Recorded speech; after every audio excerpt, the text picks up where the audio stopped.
Hey everyone, welcome back. Got another truck vid. A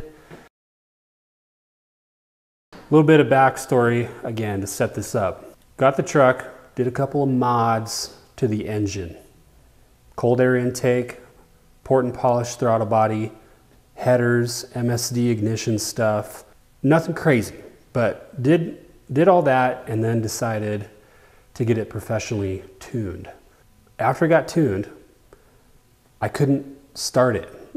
I could, but it took like a bump start. Like I had to bump it and then it would start up anytime it was like warm. Cold start, it could kind of struggle.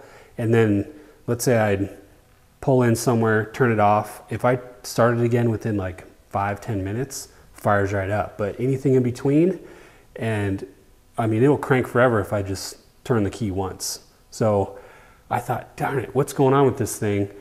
Maybe leaky injectors. So I pulled the injectors, got them professionally cleaned, and put them back in, still have the problem. The injectors all checked out good. They got some gunk out of them. They're in tip-top shape though, so I know that's not the problem. Then we thought, well, maybe the fuel pressure is too low or whatever. So since I've owned this truck, I've gone through 2 AC Delco fuel pressure regulators. They start buzzing after a little while. Can you hear the dog chewing on his food? He ruins everything. Stand there and look cute. So anyway, I went through 2 AC Delco fuel pressure regulators. Those things are like $112 at a parts store. One dealer I checked on wanted $165. Another dealer wanted $211. And normally with something like that, I'm like, well, you got to go OEM. But I tried a DoucheWorks one from Summit Racing, and now I'm on to, what's it called? The one I have in there now is Standard Ignition, which I think was $70 or something from O'Reilly's. And put that thing on there, tested the fuel pressure, and I was at 50 pounds, and when I revved it up, it got up to like whatever, you know, above 50. People say 58 pounds is what you want, but I'm like, what, going down the road or at idle? I don't know, but at idle it was 50 pounds. Some guy said, oh, that's normal. It spikes up when you get on it. So, okay, fuel pressure is not the problem. And now I'm going to swap the spark plugs. And here's why. Confession time. I put octane booster in this thing. Can you believe that, Frodo? So the reason that's a mistake is these engines just can't handle it. If you're not running some sort of race setup, I don't know why I did it. I just thought, oh, all we have here in Vegas is 91, maybe a little octane booster, get it up to 93. But honestly, I just don't know how that stuff works. And it was an ignorant mistake. And what the octane booster did was essentially ruin the plugs I have in there now. Crystal can put a picture of what the plug looks like. Let me text that to her so she can throw it in there. So there you go. There's the picture of the spark plugs and how they look. You'll notice that orange hazy look. I guess that just weakens the plug when you run octane booster. I'll never do it again. I've been running 91 ever since. But still, the plugs may be compromised enough to where I'm just not able to get a good cold start. I don't know. So we're going to swap those out today. Except I don't feel like it. So I asked Crystal for a favor, called in a favor, and she agreed to swap the plugs for me. Crystal has helped me from time to time on projects, but she by no means has very much experience with this kind of thing, but she'll get some today. The reason I don't like changing the plugs is, I've got the headers on this thing, and those back 4, man,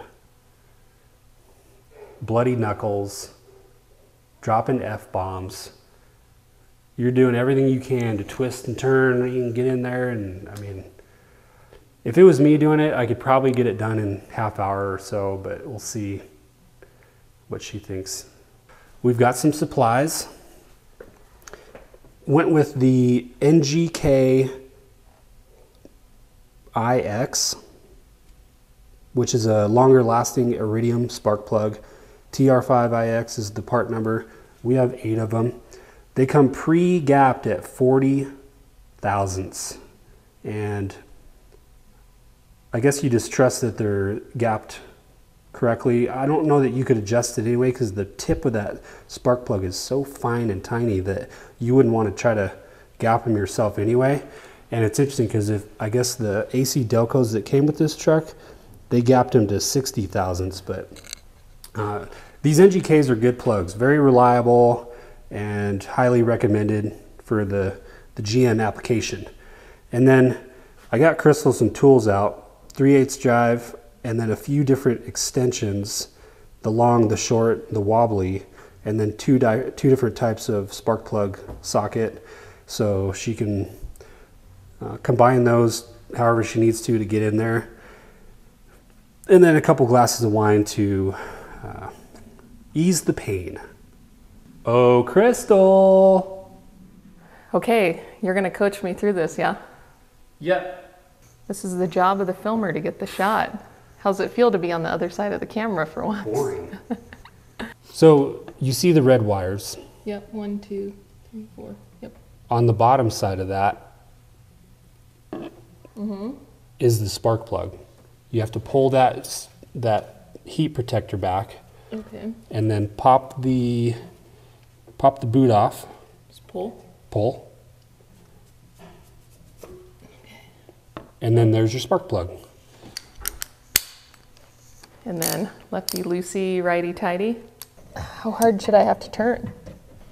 Ugh, that seems too hard. Oh, okay, got it. First one. Okay, so then just take that out, put the new one in. Okay.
Crystal just discovered, I guess, that this connector was way too close to the end of the boot, which tells me that it was separated. And I don't know how this happened, but it's broken.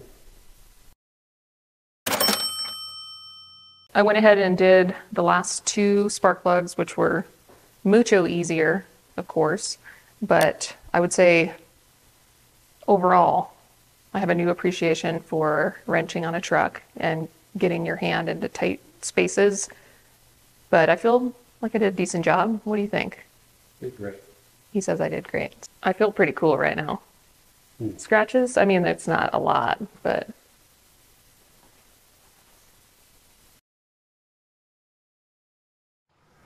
all right, well, I've been driving this thing around for a week now with the new plugs in it, and it's confirmed that was the problem.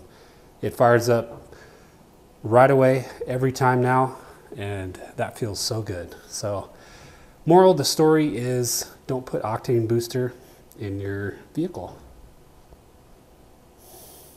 Props to Crystal for taking on this job. Definitely not the easiest job. I mean, it's straightforward and all, but it can be really challenging getting in there, and I think she had fun. It was fun to watch her do it.